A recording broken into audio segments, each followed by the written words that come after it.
doing this evening. Don't mind the hat. If you don't know by now, it's my thing. Can you guess what holiday is coming up? Well, it's not even a holiday, really, because we don't get a day off. But it's a holiday in the sense that we celebrate it.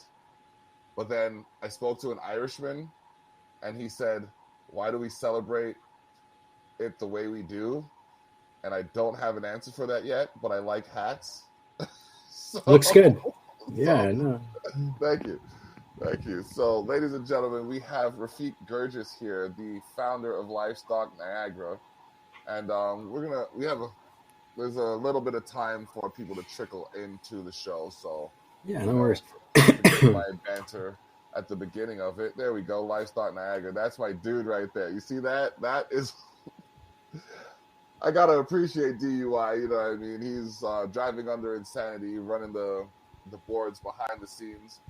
I get my cues from him sometimes. So let me do one thing though, and share the link to you, or tag you in the link so that you can have it on your page as well to share with your network of people.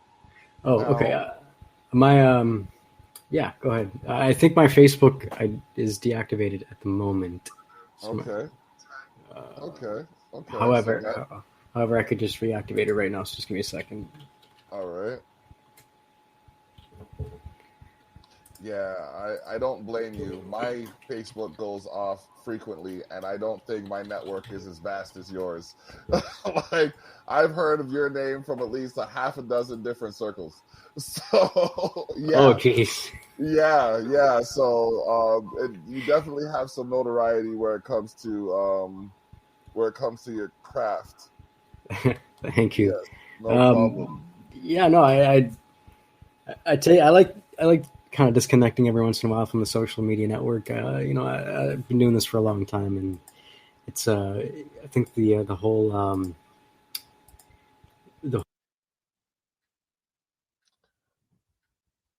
The audio left. There we go. we're good. Audio's back. Yep. Okay. Anyways, I was just saying, for me, anyways, as a promoter, social media and networking is kind of coming to a head. So it's nice to come take a break every once in a while. Oh, yeah, definitely. I find that I have to take a couple days a week just to not focus on it because of how frequently I have to respond to something or answer to, like, it's madness. So, yeah, absolutely. So you said you've been doing this a long time. What got you started in promoting? Well, I mean, I started off when I was 14, 13, playing concerts in Niagara Falls, underground shows. A couple buddies of mine used to rent out like the Lions Hall on Portage Road, and we would play like indie screamo shows, whatever. And then, as I got a little bit older, I graduated high school and kind of just wanted to get my hand in the scene, and I kind of took inspiration from some of the other promoters that were running the show, and dabbled my first gig at the Mansion House in St. Catharines, and it just felt good. It felt good to be able to put something together for everybody, and to kind of create like a reason for people to celebrate and just go all out. I was at one of your shows in Mansion House, and that place was full. I'm glad I'm a big dude because like it was easier to get through the crowd, but that place was full, and like that was when I was just like, okay, I got to talk to this guy somehow. I got to pick his brain about something. I got to talk to him about event organizing because not only have I heard his name in so many different avenues now I've been able to experience his craft. So, what show did you go to? I believe it was. Oh man, I know I was there with the Lund crew. I came with Zach Burry. Oh, it was Samantha Ava with Zuffalo. Samantha Ava, Zuffalo, and Gravely James. Gravely James, yes. Yeah, I remember that show. That show was epic. I was just like, okay, cool. Like this, I want to play a show for this guy. You know what I mean? Like that was where I was coming from. But like now, it takes a lot to organize that. And we were talking about the social media aspect of it. Do you find that it's advantageous to you, or do you find it to be something that complicates your ability to organize shows with the amount of people that there are?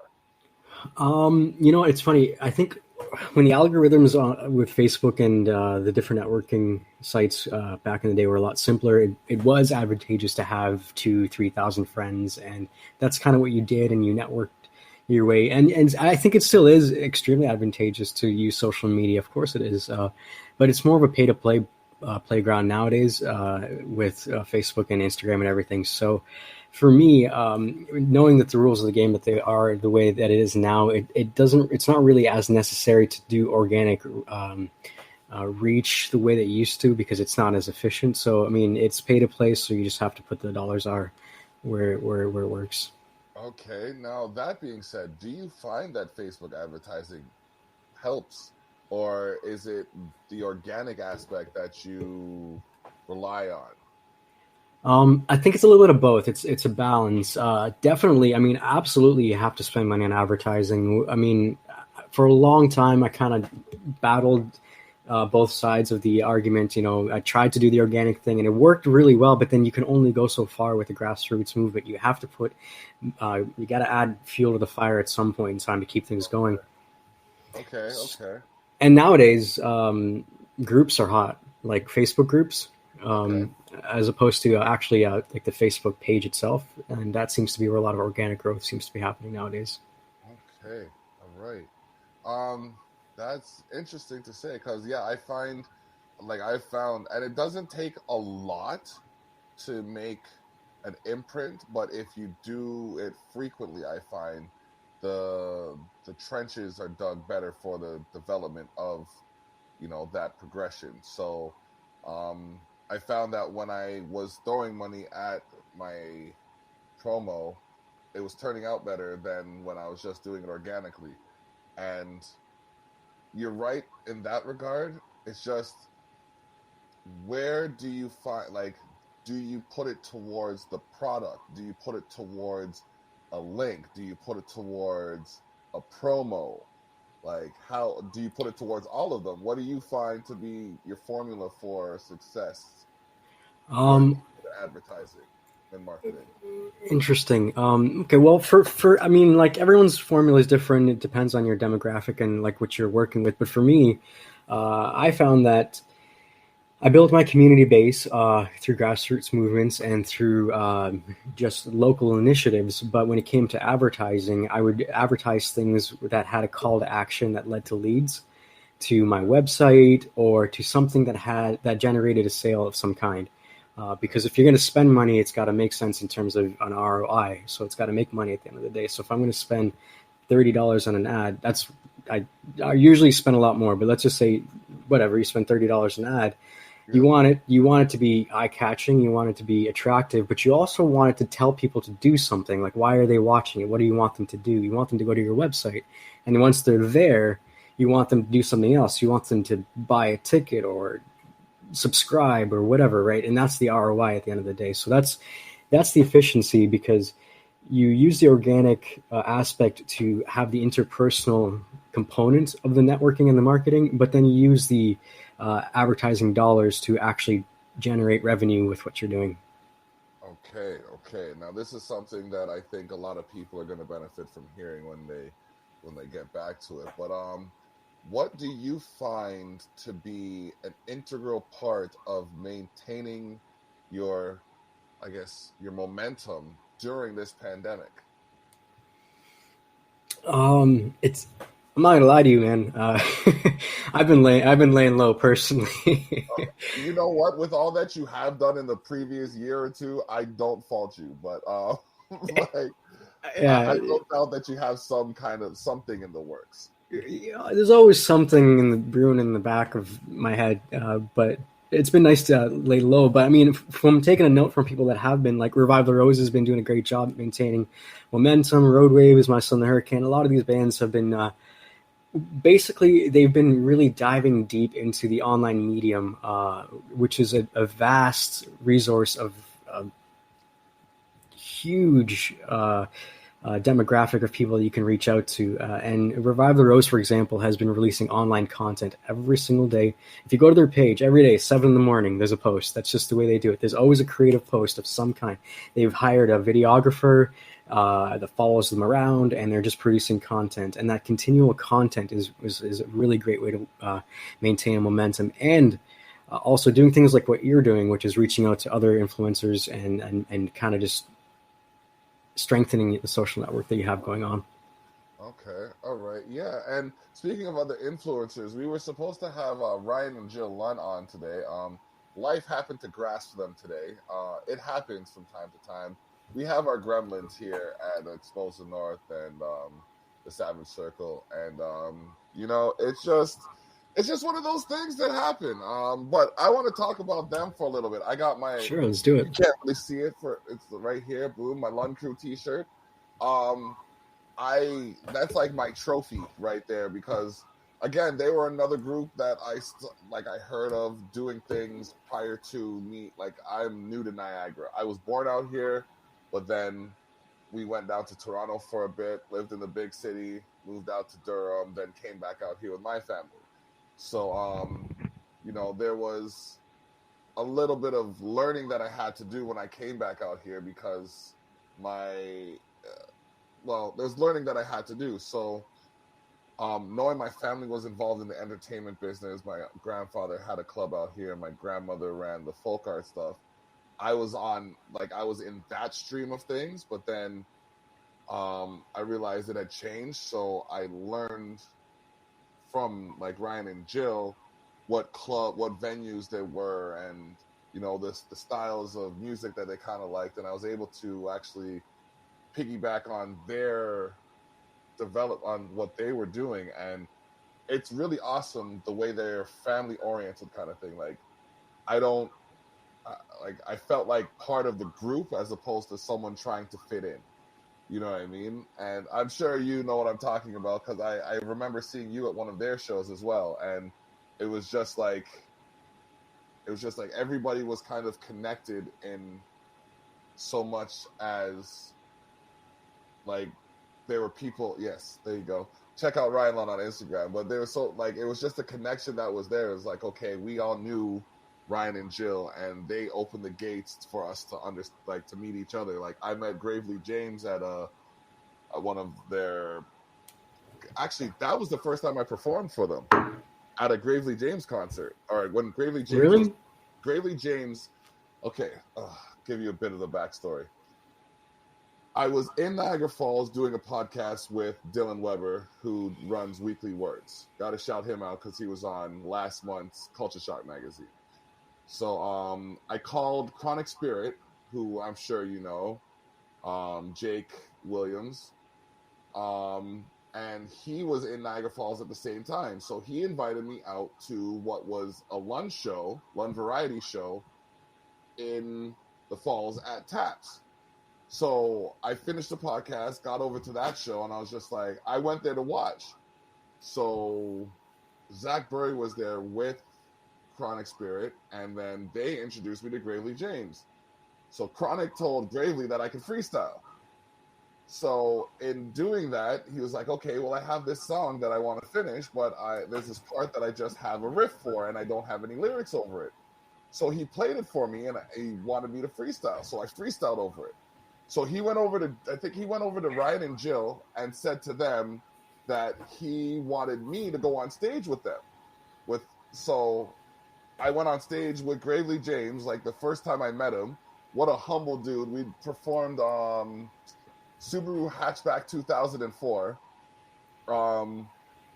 which was a funny song. We did a video for it. I don't know if he released it. I sent it to him, but I have it here. It's a hidden gem either way. And that was the first time I was able to perform for them. And like after I got off stage, they were like, wow, that was, they sang their adulations, and I was just like, all right, that I appreciate you letting me go on stage. They're like, yeah, sure, come out anytime. And a lot of times I went out just to watch the show, but they always had an opportunity for me to perform.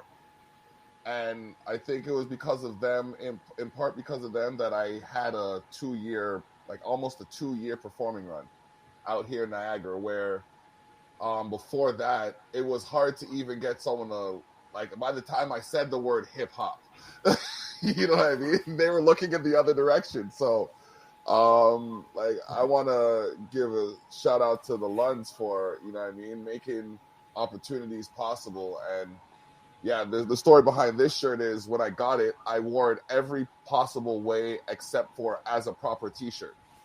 So I wore it as a bandana, I wore it as a vest, I wore it on my arm one time. I just tried to find innovative ways to wear it until I actually decided to wear it as a t-shirt.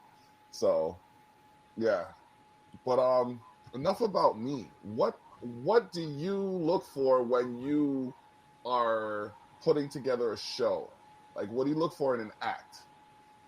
Well, first of all, I just want to speak to what you're saying with the Lunds, and it's incredible how inclusive they are with everything that they do, and you know, I'll be the first to admit it. You know, when Ryan came out in the scene as a promoter, you know, we weren't best of friends right off the bat. You know what I mean? It's just one of those things, you know, like another promoter's in the scene, and you're like, oh, okay, there's somebody else in the market. You know, it's business, whatever. But it's just it's weird, and it's strange, and it's beautiful, and it's just one of those things where when you have somebody that's actually 100% genuine with what they're trying to do, and has their full heart and purest intentions in everything that they're doing, and everything, things just develop in a really natural and beautiful way, where our relationship has grown into a point where we're writing and making music together, and we've put on events, and Ryan and the Lunds, they've sponsored Livestock, the festival, the last one that we put on in 2019. It was sponsored by the Lund crew, and I just got to give them a shout out too, man. I mean, they're just really awesome people. Yeah, and that extends beyond just Ryan and Jill too. Like, when you mentioned the Lund crew, like, there are some diehard Lund crew there's a couple of places, and I got to give her shout out too. Like, you know what I mean? Like, I don't even want to mention specific names, because the Lund crew is the Lund crew. It's like a family thing. But there's some Lund crew members that are just hardcore, and they know who they are, because I've seen them in places where it's like, again, getting to know the scene and everything. Like, I've gone out and not expected to see anybody that I know, and boom, there's a Lund crew member there, and it's just like, all right, now I have common ground with somebody, because someone I know is here. You know what I mean? I can relax. Yeah. I can ease into the flow. So, and it's funny that you mentioned that. So I'm gonna take what you're saying there. I'm gonna segue into answering what you asked me about what I look for in a band. So I guess one of the main things that really attract me for an artist or a musician when I look for booking is their sense of their communal sense, their sense of community, their ability to play off of the crowd and just generate a really good atmosphere. And 9 times out of 10, that comes with just making really good music. I'm not really like huge on, like, it doesn't matter to me if you have like the best marketing or, you know, the best Facebook facade or whatever it is. I like that Facebook facade. Yeah, none of like that. That's cool. I mean, that might impress some people. But for me, I like, is the music good? Is it really good? And if I put you in a room, and if you put 100 people in the room, are those 100 people going to have a great time? That's the bottom line for me. Okay. Yeah, so we like to share the shock. Check out sharetheshock.ca. I would like to, and I don't like putting people on the spot online on our lives, but you know, I want to talk more about this in one of these magazines, in a future issue of the magazine. When you kick it back into high gear, you know what I mean, we can or kick it back into gear, we can talk about that. But yeah, I definitely, because it's what's happening. It's part of Niagara culture. It goes from Niagara and beyond. I believe you're in Toronto now. Yep. Okay, so what do you find? I call it the big city, but what do you find different between like the Niagara promotional scene or the Niagara event management scene? Because it's more that you're doing more than promoting. Really, you're structuring something that gives people a feel good sense of life. I've seen and I've heard back from people live at your events. So you create an experience for people. what drives that passion to create such experiences of that magnitude? Uh, Man, I guess it's an art Okay. in a way. It's like painting. It just when you start layering on things and you start adding the colors and then over time, what was a couple of brush strokes turns into a beautiful collective of a painting. That's for me. That's the best part, and that's where I get off when I put on an experience. Is, you know, especially. I moved around a lot as a kid, and things were weird. And I came from a different country, yada yada, all that. It's when you grow up a little bit in an impoverished situation, and you kind of have to climb your way up from the bottom. You relish in the idea of things that kind of create like a sense of escapism, a sense of adventure, a sense of jovialism, and that's kind of, I mean. That's kind of like what really makes me happy, is to give people that place where they can just go and be happy, to get away from whatever it is that they're doing at home, work or whatever, and just kind of for 4 or 5 hours out of a week, just turn their brain off and just turn their heart on and just dance away. I often said that when I was in Toronto. It was like, most of the people I knew worked your typical 9 to 5, and when they were getting off of work is when I was really getting ready to start work on the weekends, kind of thing, because I was in the entertainment scene down there, and there was places like my brother kind of got me into these different venues that he used to bounce at, so it was different kind of thing. Like you know the Looney Tunes skit where the sheepdog is going to work as the coyote's leaving work, kind of thing. Morning, Sam. Morning, Ralph. That's how it was with me and most of that network. So do you find that there are a select number of people that are actually awake during your functioning time, or that you can connect with during your peak hours? Well, I mean, I don't know when I go to bed, to be honest. I'm one of those people who just works and works, and then I go to bed when I pass out, and then when I wake up, that's just when I wake up. But Okay. Are there? You know what? I think there are. I think there are people. Generally speaking, for my demographic, they're more so Nighthawks, so that kind of works for me. And there's a differentiation between Toronto and St. Catharines and Niagara Falls in terms of the music scene. And I think one of the biggest things is that Toronto is very saturated. You don't really, like, a lot of people don't necessarily have to keep an eye on what artist is playing at the club on Friday. They just know that there's gonna be one, so they're just gonna go there, and then they'll find out when they get there. Whereas St. Catharines is more so of a tighter knit community where events are more so marketed, and then people are pulled out to come towards the event. Niagara Falls is an entirely different beast. It's separate from all of those two, and for me, it's been a challenge over the years. But we have been able to curate a pretty decent scene down there, and broke free from the whole bar band thing that they were doing for a very long time. Okay. Now, in saying that, how would you bridge the gap?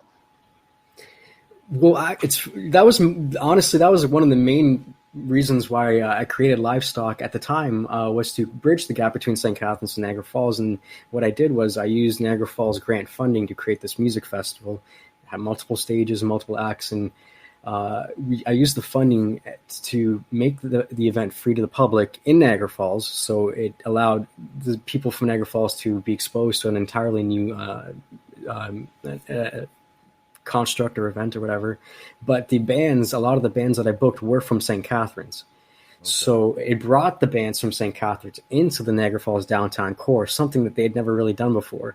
And then it kind of married the two scenes a little bit, and a lot of the people from the Niagara Falls scene and the St. Catharines scene started to merge together and create friendships, and bands formed out of it, alliances formed. It turned out really well. Awesome. Yeah, that sounds good. That's the kind of thing that needs to happen more, I think.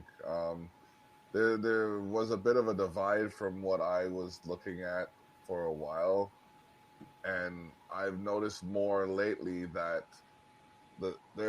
people are more open to combining like a variety of genres as opposed to just a specific show type. It's more a showcase of sorts.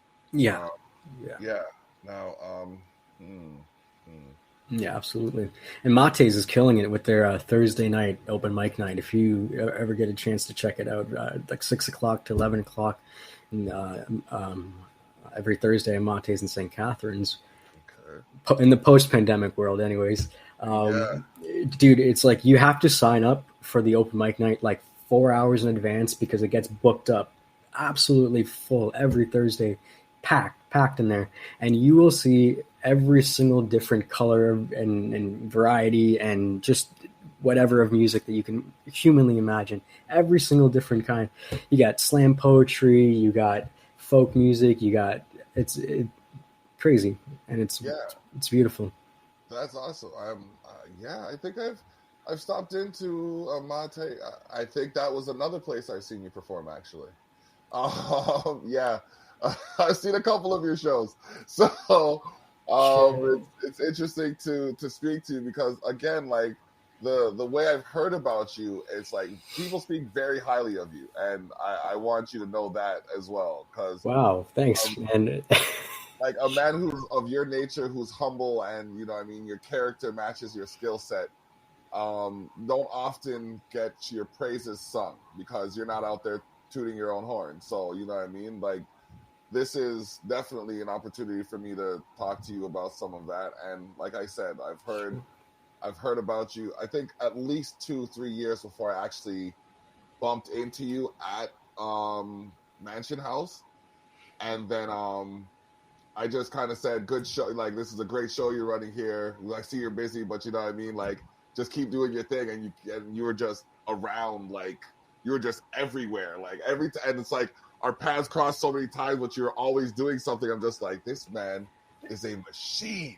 I gotta tell you, okay, it's funny that you said, because my girlfriend used to vend at a lot of my events, and her friends used to have a joke that they used to call me the chicken with his head cut off, because I just literally, I don't know, man. I don't know what it is. It's just like, I can't sit still at any of my concerts. That's a good thing, though, because it looks like you were catering to your crowd. You were making yourself available for the people that were there. Like, even though we only spoke briefly, it's like that time that we spoke, you were like, okay, this is all the time I have for you right now, but I'm going to give you all the energy I can afford until I have to go. And then you went on and you were doing your thing. And I was just looking at your strategy and your approach. You checked with the band, you made sure everything was set up on stage. And once they were set up, you were at the bar and you were talking to them, making sure they were taken care of. And then you're mixing and mingling with the Lund crew and then the other different circles that were around there. So I used to go to clubs with my brother, and my brother's a bouncer. So I developed that mentality where I'm always kind of watching what's happening in the crowd. So like, to see you navigate so many people so effectively, like I don't, like, hats off to you.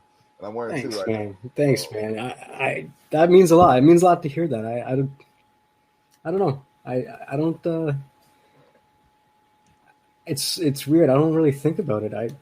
It's just a thing. I don't know. I like music and it feels good, and it just makes sense to me to kind of, it's not just about the bands playing, like the whole thing's a show. Do you know what I mean? Like the whole, like even people like, and it's funny because I used to put on a lot of more so hippie type of events, which I kind of still do, but I'm kind of going towards a different direction lately. But anyways, I used to put on these hippie type of events in breweries, and the crowd that the bands would attract, they themselves would be part of the event, in that a lot of the regulars that would go to the brewery would come in to just see the different people that were hula hooping and hippie dancing, and it was a whole ensemble of spectacle.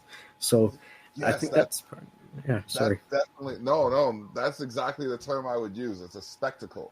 Like Mm. there's a lot of shows that happen, but your events are just that, spectacles. Because like I remember you did one in it was in the falls, and I wasn't able to make it because it was on a Saturday, and that's when I usually do my podcast. But Okay. a couple of associates of mine were there, and they were kind of like, "Man, you should be here." Like, and I was beating myself up because like I was torn by the end of the day, and I wanted to go down, but I couldn't get there. But they like I Was felt like if I was going to, it was late summer. was it outdoors? Was it it was the pandemic show I put on? Yeah, it was Yeah, that one. yeah, it was the only show I was able to put on last year after the Yeah. pandemic started. Yeah, dude, that one was lit. Yeah, I heard. I heard it was like I said, oh man. I'm not even. I can't even tell you how many times that show almost got shut down. It was crazy. I Really? had provincial police officers show up twice at that event just to make sure that everything's within that we followed all the COVID guidelines and we killed it. Like we followed everything, but like man, it was tough. That was a tough one to put on. Mm. Straight up, honestly, like it's crazy. I know we're live right now, but for some strange reason, I think hula hoops might be a thing that can be utilized for future events. Yeah. Okay. Yeah. Yeah, yeah. Well, there's actually hula hoops in this living room. I was going to pull that. I don't know. Nice. You see, I'm better on the Wii than I am in person, but like I don't know, for some reason, I think I have to do something with that. It keeps calling me. I don't know why. You know, there's things that beckon to you, and you're just like, yeah, I'm gonna do that. Why? Yeah. I don't know. We'll figure it out later. Oh man, how long have you been? Like, tell me a little bit of what's going on with you. What's going on? What are you doing lately in the scene? I mean, you got you're killing it with the show. What else you got going on? What are you doing? Man, like right now, I think we have. Hold on, let me check the logos. I think we have 1, 2, 3, 4, 5, 6. We have 6 podcasts that are going a week. Nice. I got to start up daddy-daughter time again with my daughter. We're gonna do a gaming podcast. We wanted to show people how dope we are at Borderlands, but because she's so young, YouTube doesn't allow for children and gratuitous violence, which I can understand. But like, I'm her dad, right? So I should have a little bit of a say in. Yeah. I should have, like, you know, but it's a gray area, so we'll leave it be. We're gonna play Marvel's Avengers, and we're just gonna, you know, show people how we can spend time and have fun. Nice. Yeah. Then there's what else do we have going on? There's the Culture Shock magazine. This month it featured March's edition or February's edition features Sherry Darlene and Darrell Miller. Sherry Darlene, I'm sure you probably have heard of her. She's an advocate for Black rights in Niagara Falls. Yep. And then Darrell Miller is an artist from Niagara region that's living out in Alberta right now, but he's, you know, coast to coast doing it. And then next month is going to be International Women's Edition. So I'm going to be featuring women of influence in business. I reached out to my sister, who's going to be in there, and I think that's kind of cool. Absolutely. Yeah, she's doing this money management course kind of thing, and I think now with the way things are happening, like money management would be a good thing to learn about. And Yeah. as well, I'm going to have Renee Delaney in there, who is from Small Scale Farms. Nice. Nice. Yeah, that's awesome. Gosh. Yeah, that's gonna. I just spoke to her today. I mean, like the strength that woman possesses. Yeah, she's an idol. I mean, her legacy is ridiculous. I mean, she's changed the landscape for how restaurants even utilize farm foods in in their cooking and everything. So I mean, it's great. Yeah, yeah, and I mean, like the initiative, it would be. I think it would be very influential to get even like two of these people that I just mentioned in the same area at the same time. Like it would be cataclysmic because they just they just have such influence in their own respective rights that like collectively, I think there would be a lot of change that would be able to happen. Yep. But again, these are just things that have to develop over time. You can't, you know what I mean? You can't throw a planet off its course. Yeah, yeah, absolutely. I mean that's really good that you're highlighting that, and that you're taking the chance to give these lovely women a platform. Sherry Hawkins, another one that's killing it, doing a lot. Christy Hales, she's another one that's taken the music scene by storm as well. That I've been talking to lately about different projects and events. So that's great, man. It's funny that you mentioned her because yeah, she's actually one of them as well. Her and you know what? We don't want to give away too much. Y'all gotta listen or watch the next month's issue. Look out for the next month's issue so you can see who else is in there. Like I said, there are gonna be several women of influence in the business and in business, not just the business, just business in general.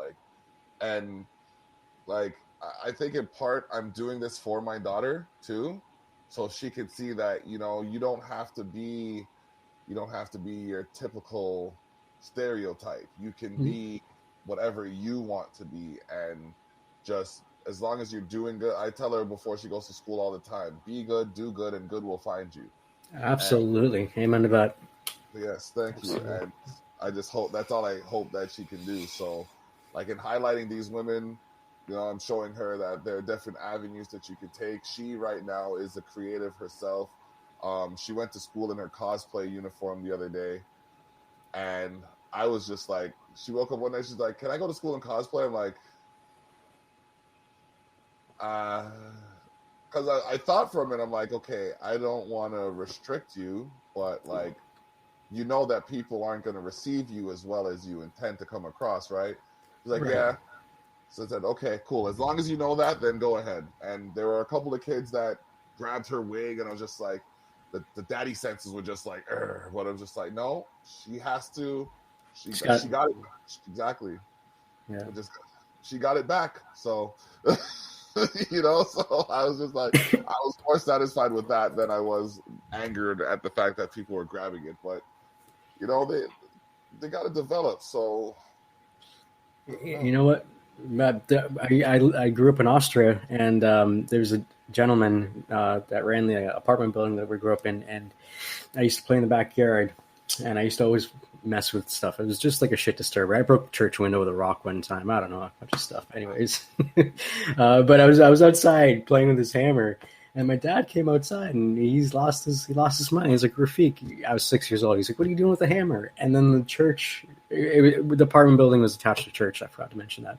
Okay. And the church pastor / apartment building landlord came out, and he was talking to my dad, and he's like, what seems to be the problem out here? And well, he's like, my son, he's got a hammer in his hand. He's going to hurt himself. And he's like, well, you know what? Leave him be. Leave him alone. Let him play with the hammer. Let him smash himself in the thumb if he needs to, and learn how to hold the hammer properly, because that's the only real way he's ever going to learn. And I think that's a really important lesson, is to just, sometimes you just got to let go a little bit and trust that, the right lessons will be learned. And yeah, I don't know. I think that's. Yeah, no, I will remember that the next time she goes to cut vegetables for her salad. Okay, well, let's not take it to the extreme, and then don't come blaming me. No. Actually, you know what? She's been making her own food like that for the last couple of years now. But that story kind of brought me back to the first time I saw her with a knife, and I'm just like, oh no, what are you doing? But then I'm just like, okay, if I panic, she's going to feed off of that panic. Exactly. And then she's actually going to injure herself. But if I have faith in her, and Yeah. I trust that she's going to be able to, you know what I mean, learn. And she has cut herself, like she's nicked herself, but Right. nothing like she has all her members still. So, you know, it's just Yeah. it's just hard. Like I'm looking at two pictures of her right now on my wall, and there's one picture where I'm holding her up, like you know how they held Simba up in The Lion King. Yeah. Yeah. There's one picture where I'm holding her up like that, and there's another picture of her recent, like her most recent school picture, and like looking at her from the time where she fit in my hand to my forearm to now where I can use her as a crutch. It's like, wow, you know what I mean? Things have developed. So it's just amazing. And I'm sure you probably share the same sense where it comes to like from your first performance now to watching people perform. Like the development that you have made since that time. Like it's probably like it's amazing. Oh, your audio kicked out. Bro,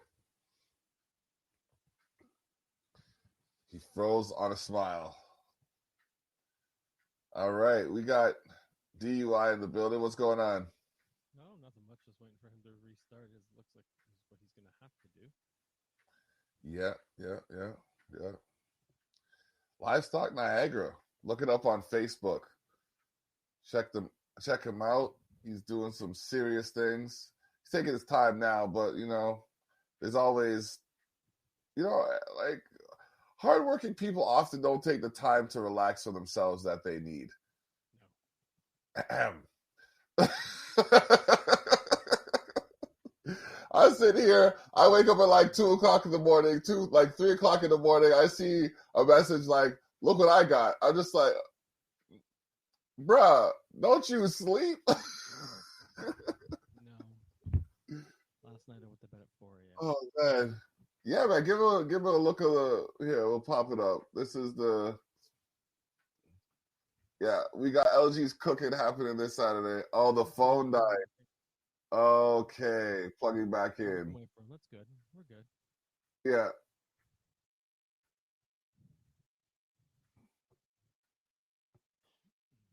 Yeah, I'm still working on that logo and the other one for him. Yeah. Saw that. I was just like, okay. And yeah, it does more people because you're right. I didn't even think to look for the. I didn't even think to look for it. I was just like, this is close enough. They know what I mean. I made them for myself. So Yeah. months in the making. Huh? Yeah, I know, right? Yeah. There you go. DUI, driving under insanity. It's all pretty. Yep. So, Until he gets back, I got some questions for him. come again? But I can't wait until he comes back. I have some questions for him. All right. Cool. He's living in my hometown. Where I Yeah. started my music career. Okay. That's where I started playing was in Toronto. It's changed so much from now.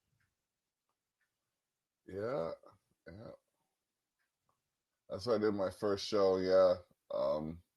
But a lot of my performances were either through school or like either at school or through school. I think my first professional performance for music was in 88 or 89. I don't remember exactly. Yeah, that was about my first. And that was as a musician. No, I was a student then. Yeah, I know, I'm old. Mm-hmm. I was just Oh about to man. graduate high school. Yep. Nope. Sorry, in 88 I was 14. Literally just starting school. Yeah. I started high school at the age of 14. Yeah, most people do. 13, 14. Oh, wait, sorry, nope, 13 because I skipped grade 6. Okay. But yeah, I really don't remember my first show much. Kind of a blur. Okay. You don't remember what, sorry? My first show. I don't remember much of it at all. Oh. A lot of people can recall their first one. Not me.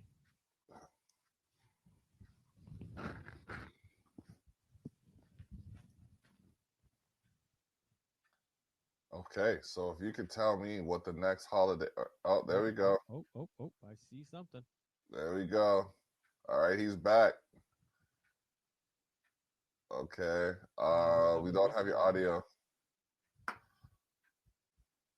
Okay. Yeah.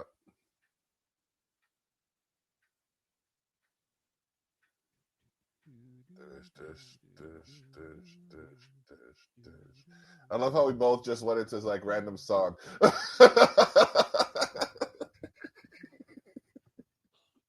Oh, that's great. Sorry. No. Wait. No, not yet. He may have. Hello. Okay, you guys, you should be able to hear me now. Yes, perfect. Okay. Sorry.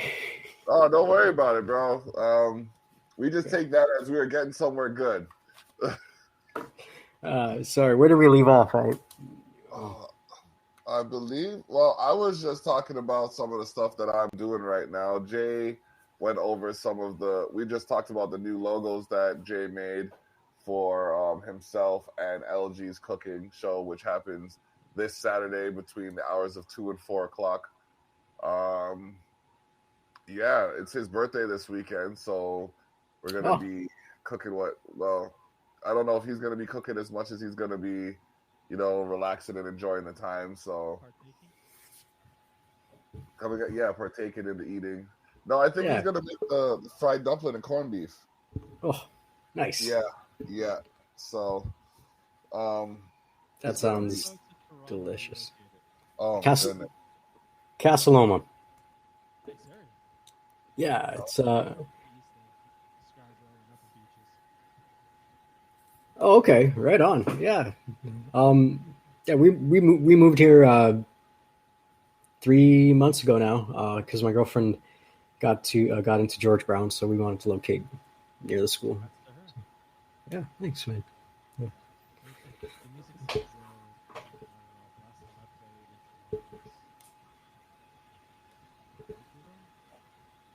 How long ago? 5 years ago. Oh, 5 years ago. Nice. My first show in Toronto was in 88 or 89. Just over that. Trying to figure that out. I've been doing this long. What was the last venue you played at? Oh, shit. I don't even remember. Oh, no, yeah, the Epic Lounge. It was in the West End. It was a dance club, and we did a metal show at it. I'm like 90%. I'm like 90% confident every metal venue has ever been either a dance club or a strip club at some point. It was still a dance club, and Perfect. The stairs were like this. Amazing. So carrying, a full stack is not fun. No. That's like. Have you ever played at Hard Rock in Niagara Falls? No. Same thing. Yeah. No elevator, just stairs. Yeah. And this was like story and a half straight stairs. No, beautiful. No landing, no nothing, just straight. Like 30 steps. It was horrible. Oh my gosh. That's metal. I would hate to bring these PVs up there. Like, dude, you haven't seen my setup. I'm assuming you got a 4x12 cab with probably That setup I used then was a custom PV head and a 15-inch bass bin. Whew. From the 80s. Yeah. And the head weighed more than the speaker cabinet. Yeah. Because I use nothing but bass heads and bass amps and that for my guitars because I like that low end and the better control of the E. Honestly, I totally with you on that one. I made the switch for my acoustic guitar. Anyways, I made the switch to a bass amp a long time ago. Definitely sounds better. so much more open lows, and the highs when they hit, they cut right through. It's nice, and you have so much more control. Yep. Ugh. And yeah. Sorry, go I've ahead. been doing it now for about 25 years. I've been using bass amps. Yeah. So it's great. And it's amazing when people are like, "Oh, can I use your amp for bass?" Here you go. Just plug in and go. Best part too is like when you got a nice breakdown, it just really adds that, that oomph to the, Yeah. right? Yeah. Well, I had the thought of when I palm mute, your chest Yeah. needs to move. Yeah. Yeah. And with a bass Absolutely. amp, that can happen, and you can still hear everything. Yeah. Yeah. Because Absolutely. it hits those different frequencies instead of mudding up the whole amp. I miss the metal scene. I miss metal shows. What do you mean? I use that for punk. When I started, I was in a punk band that mixed like 80s Love and Rockets with punk. Oh, yeah. Yeah. So when I palm muted, everyone felt it, and it just vibrated through the whole place. Yeah, I like being able to feel the bass. Yeah. Yeah. That's awesome. That's awesome. I use that setup for anything, any style of music, anything. And I run anywhere up to 15 pedals, depending. Nice.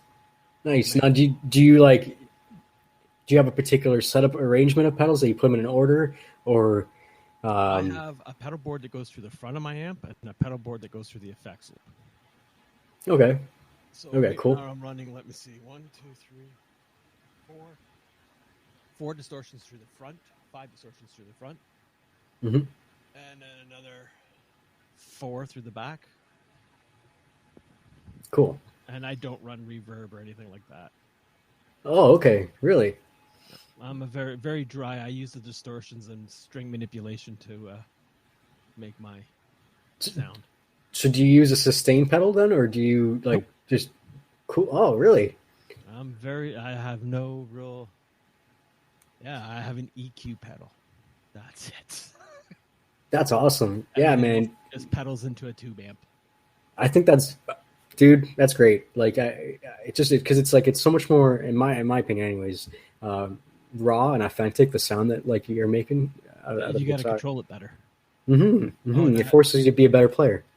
Yeah. Yes. All I run is an EQ and a sound gate. That's it.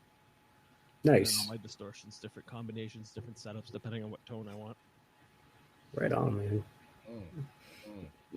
I got into that same mentality, but as far as like the actual guitar, I stopped getting guitars with whammy bars or whamming anything. I like solid state guitars where everything's just kind of just all, you can reef on the strings and it's not gonna screw around on you. I don't have any bars on any of them. Actually, no, I have one that doesn't leave the house that I don't use for anything except for in-house recording. That's it. Okay. I have a theory. If I can't produce it live, then I don't record it. Makes sense. Gives the music authenticity as opposed to trying to replicate something that doesn't translate. Now I want to play my guitar. I'm sitting here like I'm glad I only have to bring. Wait, never mind. I bring 2 bags worth of stuff because I bring the video and the audio stuff with me. No worries, buddy. And then there's my other setup, which is just a Line 6 pedal board. Yeah. So if you were to bring like one specifically, which one would it have been? Which one would it be? For what? A show? Yeah. Well, it's a toss-up between my heads. It depends which head I feel like using at the time. It's either going to be my MPEG SVT Pro 3 or my custom modified PV Combo 300 bass head, which was cut down into a head, and probably into my 500 watt 15-inch Yorkville bass bin. That's pretty much my go-to setup. Okay. Or I can use my 1200 watt 410. Okay.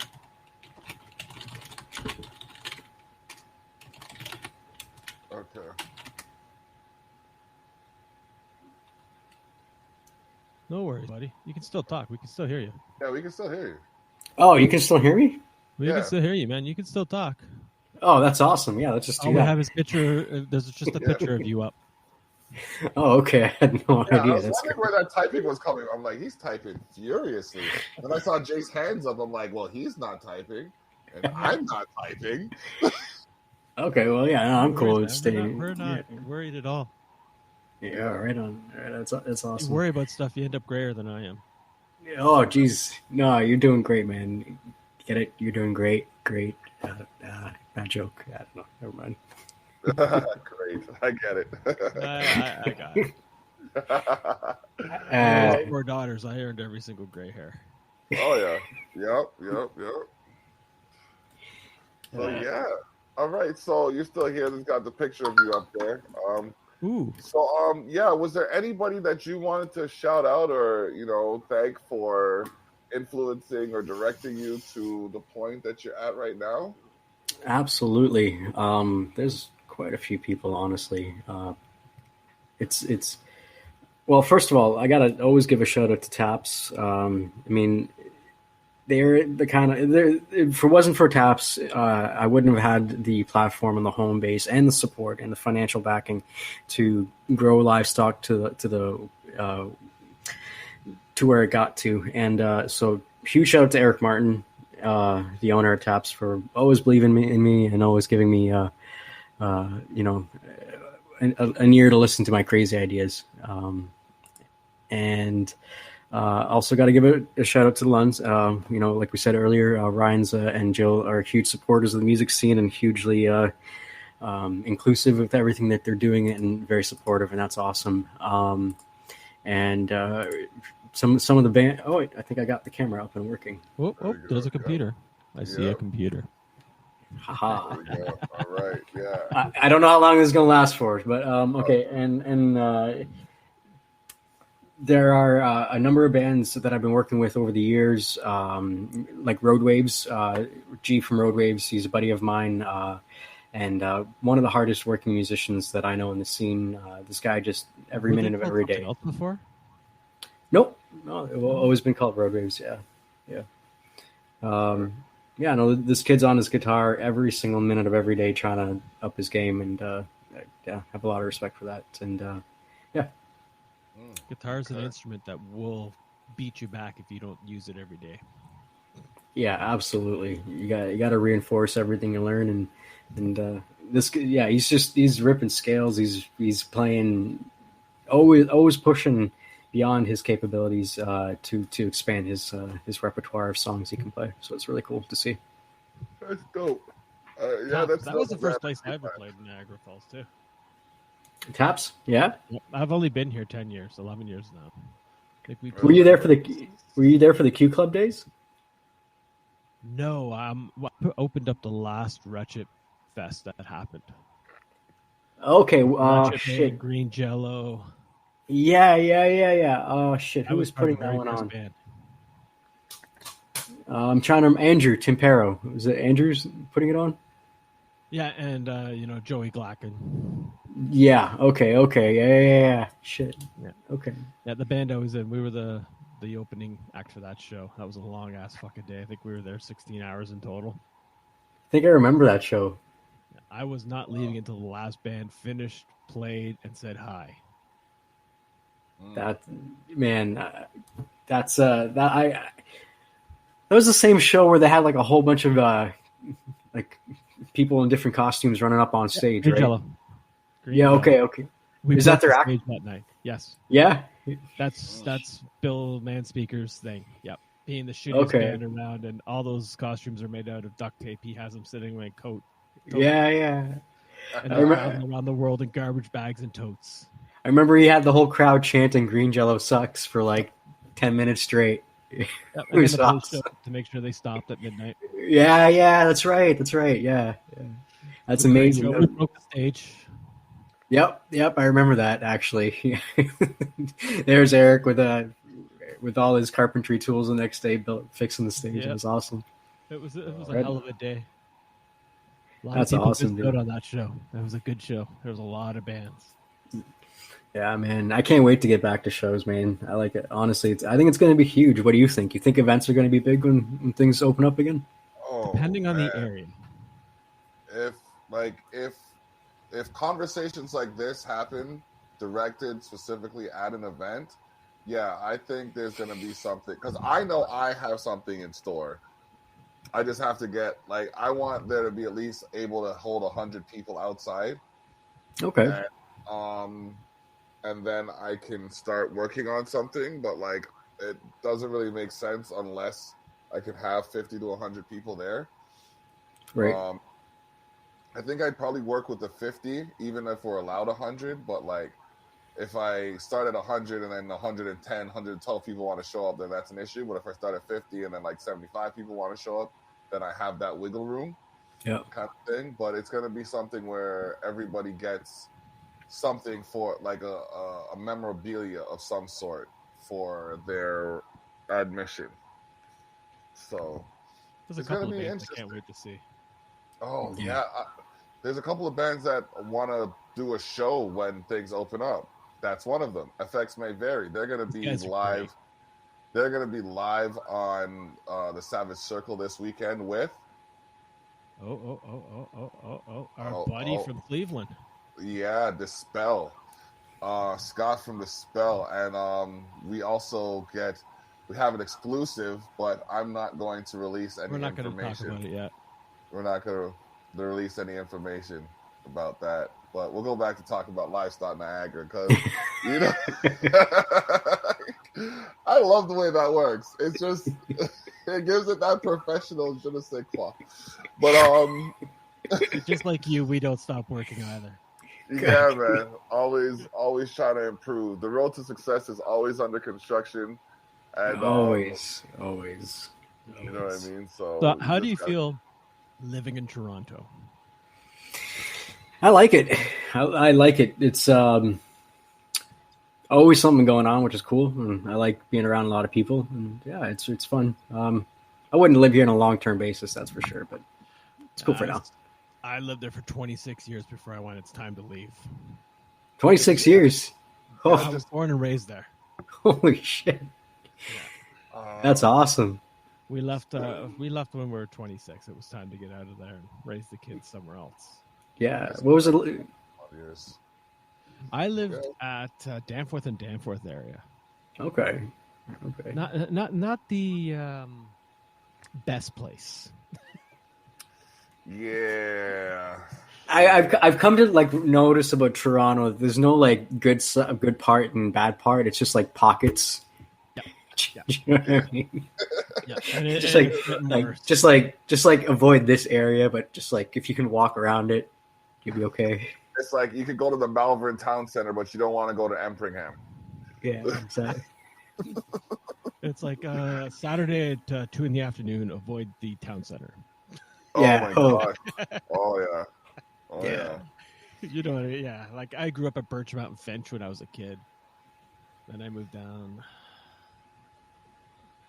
Kingston Road and Warden area. Lived there for a while. Then I lived out west and watched some drive-bys and went, okay, it's time to move back to the east. Oh shit! Well, there goes my plans going out west. All right, cool. Yeah, you live right up at Dufferin and St. Clair area. Back in the 90s, it was not a good place. That's I don't know if much has changed since then, but it just seems to be it's just getting too busy, too many people. Yeah. I like the slow life. Niagara gives me all my conveniences without the people. Yep, it's funny. Like being here in Toronto for 3 months, and then we visited Niagara to drop something off a couple of days ago, and the roads are so big. You know what I mean? Everything seems to be spaced out. So spaced out. It seems like a rich town. I don't know what to say. Like everything is just so, like there's drive-throughs. There's no drive-throughs in Toronto. Do you know what I mean? No, it's okay. My passenger's going to run into the restaurant, grab what we need while I circle the block 3 times. Yeah, exactly. Oh man, nailed it. Yeah, absolutely. Oh yeah, when I go to Toronto, I can't wait to get out. Yeah. Oh my goodness! From the drive, like I start my drive from here is like, oh, look at all these plains, the open fields, and then Like by the time I'm surrounded by buildings, it's like, will you get out of my fucking way? I just got to get where I'm going. Get out of my way. It's terrible. Dude, we yeah, absolutely. We had to drop off the car, man. We couldn't do it anymore. We're like, screw it. We're just going to leave the car in the falls. Don't want to drive in Toronto anymore. Nope. I feel that. That's okay. I drove once to the city. I'm like, okay, I'm going to take the TTC. Okay. The TTC. An hour in, I'm like, okay, I could have walked here faster. Mm-hmm. Yeah, man. But you know what, though? The music scene in Toronto is lit, though. Like it is. There's I just wish I don't know. some of those old venues would come back. There's a lot of venues I missed from when I was a kid. Government. I used to play. Yeah. Government was one. Government was my Warehouse. favorite. Government, yeah. Oh my gosh. That was when I solidified my future with my wife. We went there for New Year's, and I was like, I used to, those boxes that they had by the front door? Yep. Well, I was like one of the regulars on one of those boxes. So I went there, and like the New Year's countdown happened, and the tradition. So like that was the first time I think we had any public display of affection in mass. So everybody's watching us, and we're just like on this box. I look down and see everybody looking up at me. I'm like, oh fuck. Well, yeah, we're in it for the long haul. My very first show happened at a building that's no longer there. Oh wow. Yeah. What building is that? Reverb. The Reverb, yeah. Reverb, yeah. Big Bop. Yeah. A lot of venues have come and gone in Toronto, but you know what? It's just one of those things where, as long as there's somebody that wants to put on music and there's a place available, there's always going to be another venue that opens up. So I'm pretty positive that when all this shit's over, I think a lot of venues are going to pop up in Toronto. I'm pretty positive. Yeah, I think the ones that weather this storm are going to pop up a lot stronger. Yeah, I was talking to the guy from the Horseshoe Tavern. Excuse me, I can't remember his name right now, but he was telling me that, Craig, I think it is. They received grant funding to work on the venue in the meantime while everything's on the down low, so they can come back stronger. So some of these people who actually own the properties as opposed to leasing them have a real upper hand in the situation where I think they're going to really come back strong. That's the only place I haven't played in Toronto. The Horseshoe? I was supposed to, and then somebody in the band grew an ego, and we went, screw this, we're done, and left. We were supposed to play the Horseshoe and then do a tour across Canada, ending up at a Lollapalooza out west. Right on. Nice. Damn. Eagles will do that. It's the way it goes, right? That's always, as soon as man. things start happening, somebody seems to get, some kind of ego. Yeah, I think it goes hand in hand. We're musicians, right? Musicians are, I think we're sensitive by nature, and that's just, it comes with the territory, for sure. Yeah. I don't know. So what kind of music do you play, or what have you? I grew up on metal. So, a lot of the stuff that I used to play when I was younger was pretty heavy. But, lately I've been playing more jam rock kind of stuff, funk-oriented, a little jazz infusion, that kind of stuff. But every once in a while, I kind of just still plug in the old electric and just kind of rip on some heavy riffs. Always feels good, right? It always feels good to stretch your legs. Oh, man. Put on these old albums you used to listen to when you're 15 and you're in your room with your hair swoop. Oh, the swoop. Oh, man, I swooped hard. There's a lot of swoop. I had like single braids. The only thing I didn't have with my hair was dreads. I had an afro. I had braids. Nice. Yeah. Mm-hmm. Yeah. How big of an afro did you? Oh man, honestly, like this hat is not too far from it. No way. Yeah, it was like I had like a 14-inch afro. That's sick. Yeah, that's awesome.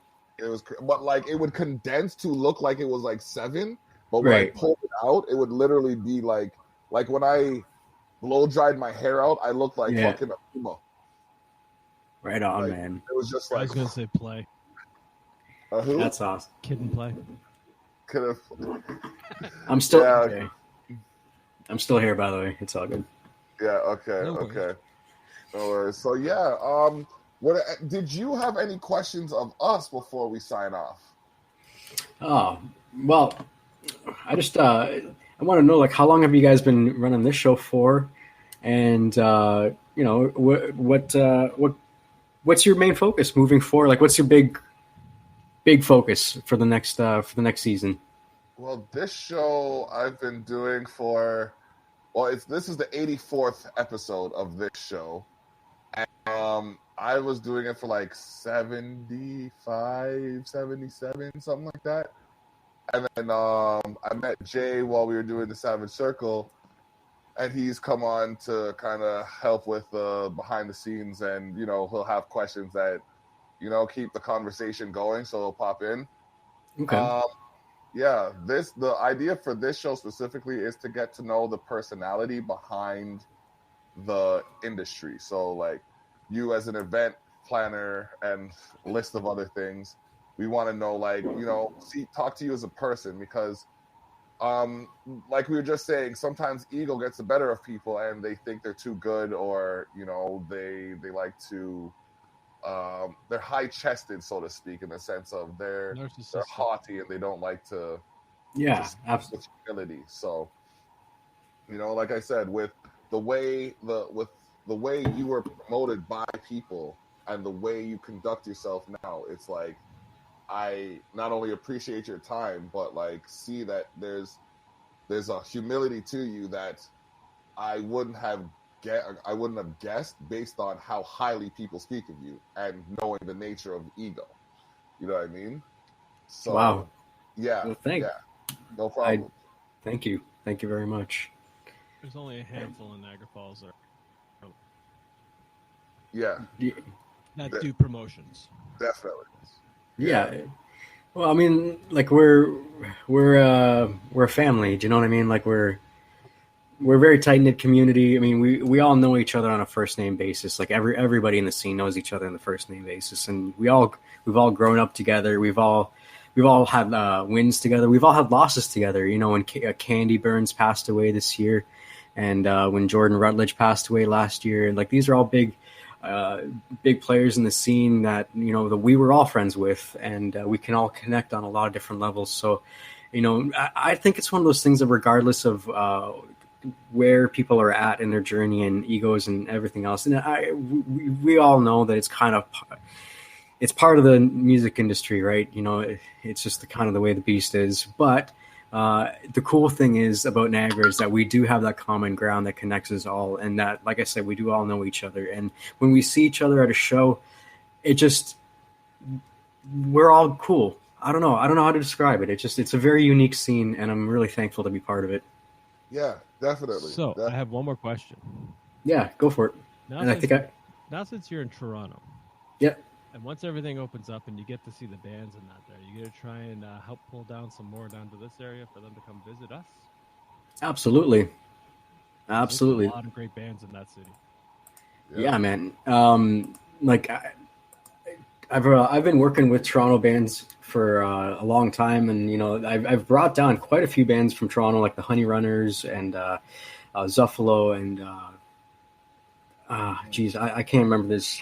But yeah, absolutely. And the plan is to hopefully dive deep into some of the venues here and put on some events in Toronto, and like we did with St. Catharines, bridge the gap at Toronto, and just kind of involve Niagara Falls in the bigger circuit of bands and bookings and tours and whatnot. Yeah.